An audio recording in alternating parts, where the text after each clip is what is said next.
to happen? Look, I think there's three things that all schools need to have. You start with relationships. If you don't, and you could be a big school and you might be able to get that, but I don't think so because there's too many kids. So you have to start with one teacher cannot see more than 80 kids, and even that's probably too much. How do you write about kids writing if you have 150 of them? So that's why I say even 80 is probably too many. So first you have to start with that. What is the teacher-student relationship?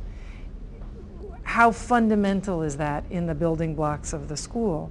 What is the curriculum autonomy that you're giving to a school? And then what are all of the structures that will support all of that? And that we really have been able to do by getting it small. But small in and of itself doesn't do it.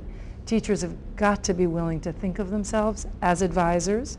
And again, that's not clinicians, but they have to be willing to think about that, what we might say pastoral care of young people. That's part of my job as a teacher. I have to know my kids well. If I am not in an environment where that's supported, it doesn't even matter how big it is or how small it is.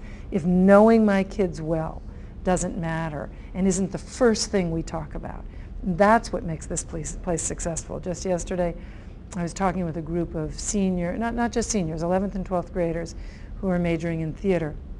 And one of the students had done a very difficult film about violence. Sort of that he said, she said, and what happens and how kids get killed. And I was asking them, what is it that allows you to create such incredible work without, a beat? She said, my teachers. What is it about your teachers? I asked her. They care about us, they love us, no matter how badly we act, no matter how much we don't do what they ask us to do. They're always willing to bring us back.